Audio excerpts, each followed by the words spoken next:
Hello everyone, this is Sister Lindsay Celestine, Assistant Professor, Department of Mathematics, St. Josephs College of Arts and Science for Women. In this, we are going to see large sample test. Okay, in this specifically we are going to test the significance for difference of proportions. Difference of proportions.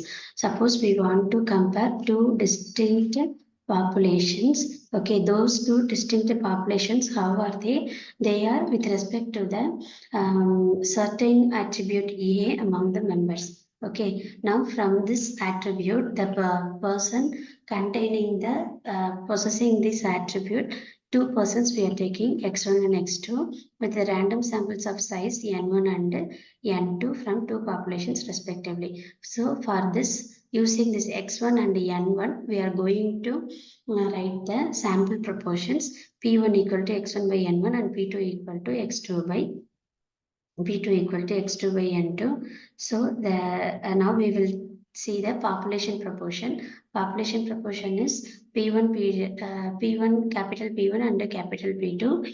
Okay, now using that sample proportions and population proportions, we are going to find the expectation values and variance values. So expectation of P1 equal to capital P1 and expectation of P2 is equal to capital P2.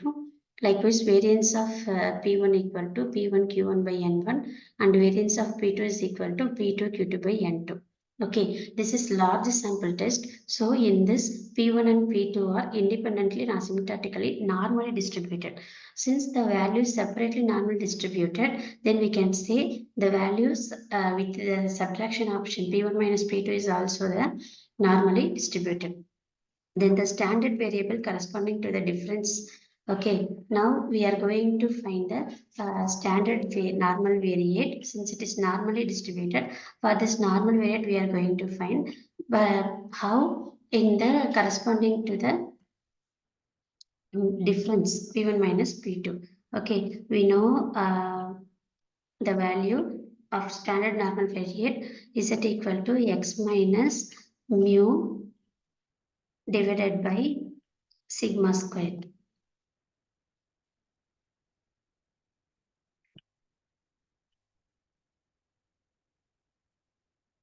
Root of sigma squared. So instead of these values, we are substituting this one.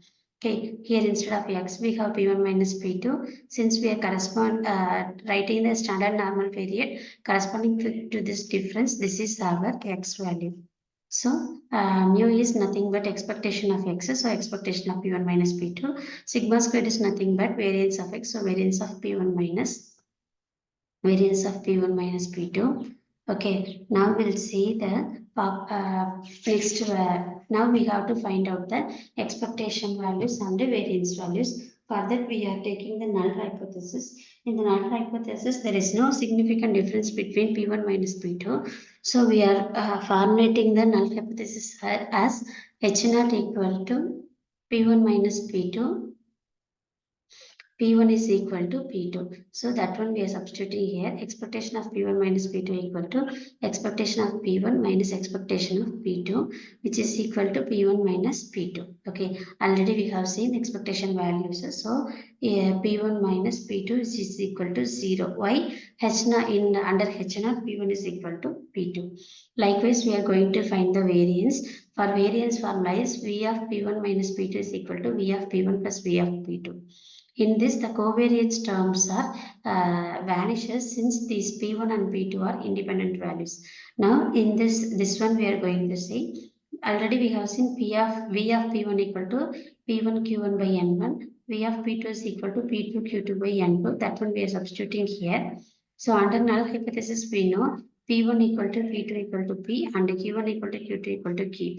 Those two we are substituting here and we are taking PQ as common. Then remaining we have 1 by N1 plus 1 by N2.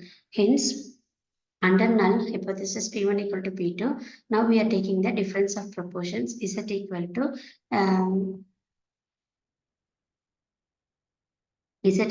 P1 minus P2. We have seen here. So P1 minus P2 expectation value is 0. V of value is PQ into 1 by N1 into N2. That one we have substituted here. Now, in general, we don't have any information about the certain attribute A. So under H naught, we are going to estimate the unbiased. Okay, here P is we have taken. So P cap is equal to, the formula is N1 P1 plus N2 P2 divided by N1 plus N2. So in the first slide, we have seen. Okay, in the first slide, we have seen sample proportions P1 equal to x1 by n1 and P2 equal to x2 by n2. So these sample proportions we are going to substitute here. So here we have n1 P1. So we are equating this to x1. So instead of n2 P2, we are writing x2. Okay, this is an equation. Now we are taking expectation for this estimate. So the unbiased. So the estimate is unbiased since expectation of P cap is equal to P. Okay, the expectation of P cap is equal to P, then we can say this estimate is unbiased. That one only we are proving here. So 1 by N1 into, for this alone we are taking the expectation. So expectation of N1 P1 plus expectation of N2 P2. Here also this N1 and this N2 are, this N1 and N2 are constants. So we know the formula expectation of, okay, expectation of Cx is equal to C into expectation of X. Expectation of constant into variable is equal to constant into expectation of X. So here P1 and P2 are variables, N1 and N2 are constants. So we are taking N1 and we are writing N1 into expectation of P1 and N2 into expectation of P2. For this value we have seen already capital P1 and capital P2. Okay, capital P1 and capital P2. So under the null hypothesis, the P1 and P2 are equal. So we can write it as here also P and here also P. If I take as a common this one, then here will be N1. This will be P into N1